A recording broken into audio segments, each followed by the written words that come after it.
Hi, my name is Bryan Vo'a. Many of you guys know me or know of me, but don't know my backstory. It may not be interesting, but I would like to draw it out for you. It all starts with two important people that were born in Vietnam. Around the time of the war, my parents moved to the United States in search for a better life.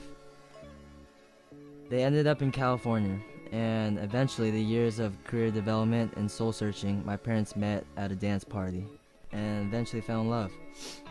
Finally, they got married and a few years later found a small town called Tustin, California. The hood, the projects, West Side.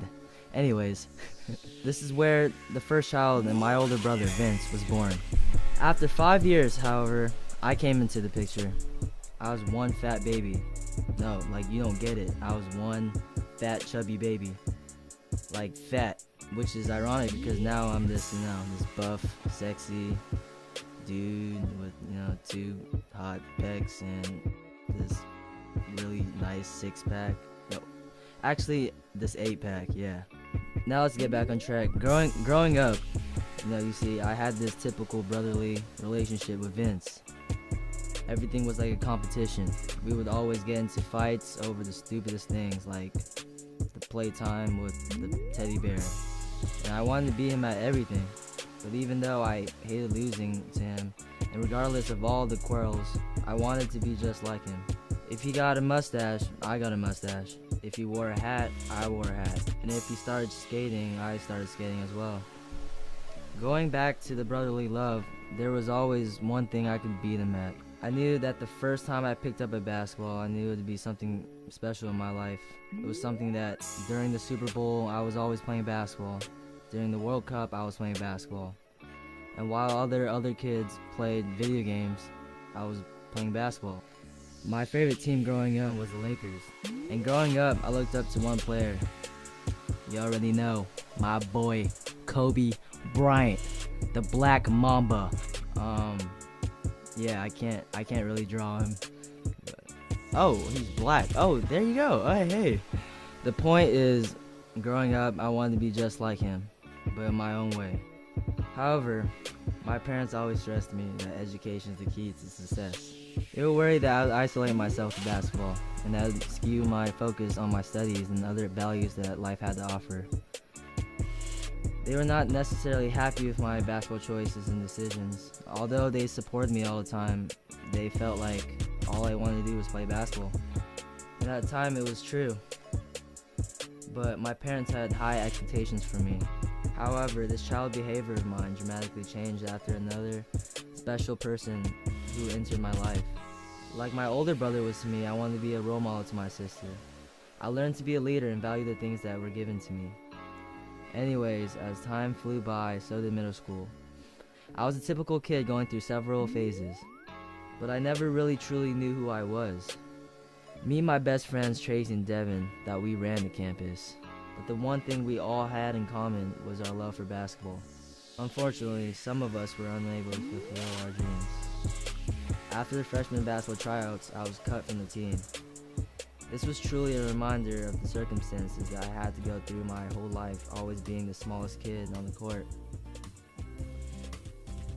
And because of my size, coaches overlooked me, and many people underestimated me by putting me down. However, there was someone that kept me happy. We started from strangers to people who care a lot about each other. And we ran into the stupid drama and things kind of set us apart. And I went back to square one. But eventually, there was a man named Coach Galloway who lended me a hand and made me realize that I haven't worked hard enough for the things I really love in life.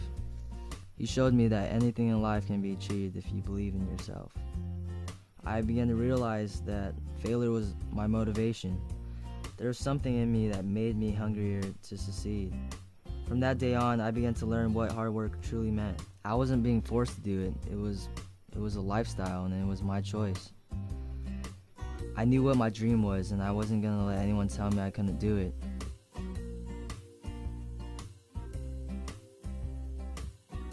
Eventually, becoming a player for the school, I didn't only learn to work hard in basketball, but also everything in life. It made me realize that I've been immature all my life. Going through depression was all pointless. Instead of feeling sorry for myself, I should have opened my eyes to things that I should have been more appreciative. While feeling sorry for myself, happiness was right in front of me. I have 2 loving parents who support me in all my aspirations and keep me on the right path. They're the reasons I am who I am today. I have 2 amazing siblings and cousins who I would never replace. I have friends who I could always count on.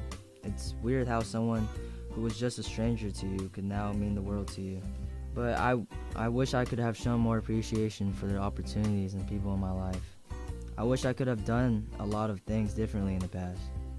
Unfortunately, we have no such power, but what we can do is choose our next path in life. I know that as long as I work hard on something, I can achieve it. I will be attending San Diego State University next year, and I'm confident in what type of path that'll lay in front of me.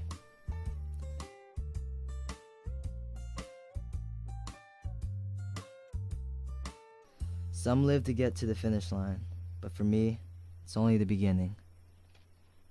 Ooh.